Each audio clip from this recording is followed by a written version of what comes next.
이제 거의 끝날 때가 되는데 전반부. 예, 아이라바이오는 미국 완화의료 전문의로서 많은 환자들의 임종을 지켜보면서 아름다운 죽음의 조건을 4가지를 정리해서 제시하고 있습니다. 사랑한다는 말과 고맙다는 말, 용서를 하고 용서를 구하고 작별 인사를 잘하는 게 아름다운 죽음의 조건이다, 이렇게 얘기를 하고 있습니다. 자, 마지막 동영상은 이 말기 암 환자가 병원이 아닌 하스피스에서 임종을 맞고 있는 장면을 보여주고 있습니다. 이 장면을 보시게 되면은 앞에서 말씀드린 아름다운 죽음의 조건도 어느 정도 다 만족을 하면서 세상을 떠난 걸 볼 수가 있고, 또 의료진은 환자에게 환한 빛을 따라가는 이런 안내 멘트도 해주는 걸 볼 수가 있습니다.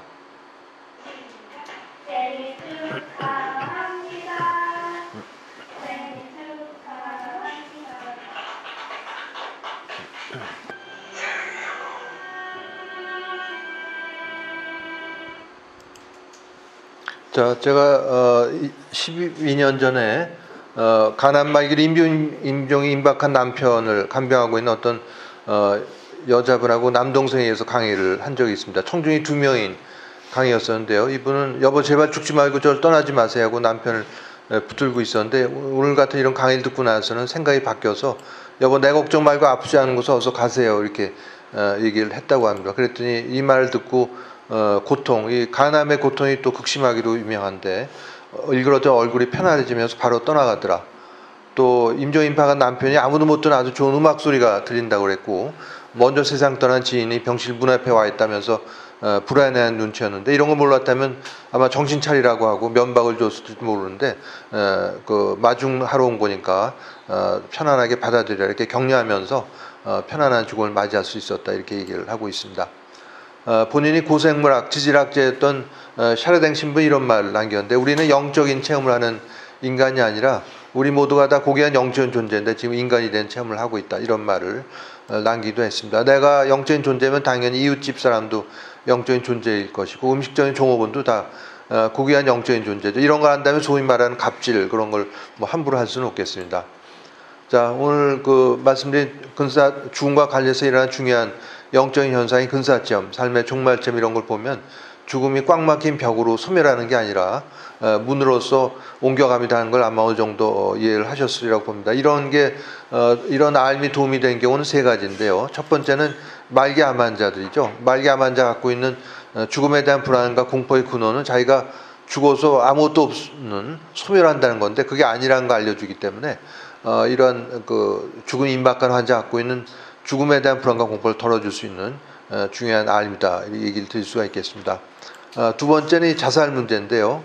우리나라 통계청 자료에 의하면 10대, 20대, 30대의 사망원 1위가 자살입니다. 또 이 노인 연령층에서의 자살률도 OECD 국가 1위인데요. 자살을 이렇게 하게 되는 가장 큰 원인은 의식 속에 이제 죽음이 끝이라는 생각이 깔리는 경우가 많아서 그렇게 되는 건데,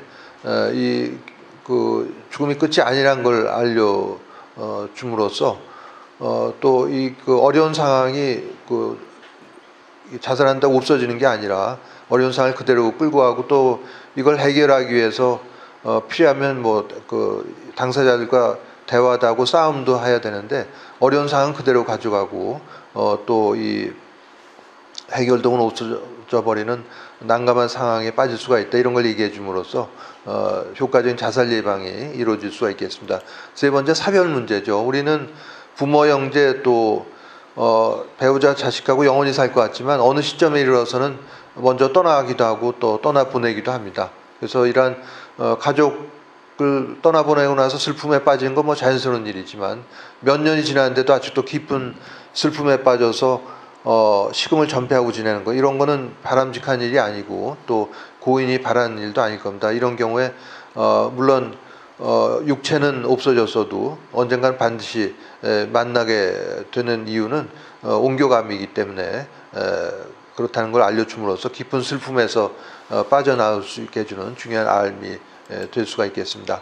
자, 마지막 슬라이드인데요. 이 슬라이드는 1946년에 위준 스미스가 찍은 파라다이스 가든으로 가는 걸음 이런 정도인데, 자신의 2 자녀가 걸어가는 뒷모습을 찍었다고 합니다. 그래서 이거는 저는 죽음은 소멸이 아닌 옮겨감이다를 얘기할 때 이 작품을 즐겨서 인용하는데, 옮겨가기 전 할 일이 지금 살면서 마음이 원하는 걸 놓치지 않는 방법으로 살아가야 될 텐데, 이런 방법을 권장합니다. 어깨에 가상의 새가 앉아있다 가정하고 매 새한테 아침마다 물어보는 거죠. 오늘이 내가 죽는 날이냐 새야? 준비됐니? 바랐던 대로 인생을 살았니?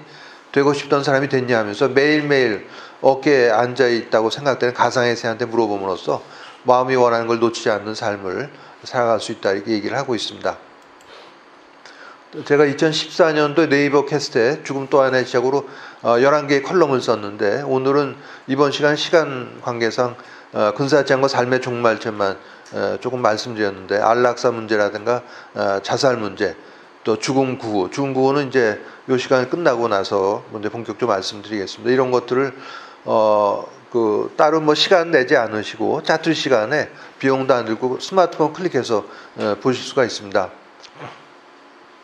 또 종종 받는 질문 하나가 평소에 죽음에 대한 관심도 별로 없고 특별히 공부를 하지도 않았는데, 이분이 말기암으로 임종이 얼마 안 남았는데 도움될 수 있는 게 없겠는가, 이렇게 물어보는 경우가 가끔 있는데, 사실은 별 도움될 만한 게 없죠. 마치 그건 학년말고사 있다 그렇게 얘기를 했는데, 공부 안 하는 사람한테 내일이 시험인데 점수 잘 받을 수 있는 방법이 없겠는가 물어보는 거하고 똑같다고도 볼 수가 있습니다. 그러나 아주 없는 건 아니고 또 벼락치기라도 하면 되죠. 저도 경험이 있습니다만 아주 안 하는 것보다는 그래도 나은데, 이 네이버 캐스트의 11개 컬럼을 네이버 측에서 목소리 좋은 성우를 고용을 해서 한 꼭지를 한 20개 정도의 20분 정도 된 오디오 클립으로 만들었습니다. 그래서 이것도 마찬가지로 비용 드는 것도 아니고 클릭해서 들으실 수가 있는데, 가족이 물론 이런 걸 읽어주는 것도 방법이 되지만 힘들기도 하고 번거로운 경우에는 반복해서 죽음이 임박한 환자라면 근사체험, 삶의 종말체험, 또 죽음 구 이런 것들까지 반복해서 들려줌으로써 효과를 볼 수가 있습니다. 제가 잘 알고 있는 지인이 한 3개월 전에 어떤 연락을 해왔는데, 친한 친구, 보통 친한 친구 안에 제일 친한 친구가 폐암 진단을 받고 항암요법을 받았지만은 이제 항암제 내성이 생겨서 이제 이것도 못하고 퇴원하게 됐다 하면서, 이런 경우에 도움이 될 수 있는 방법이 없겠는가 해서 제가 이걸 알려줬더니 열흘 뒤에 연락이 왔습니다. 어제 세상을 떠났는데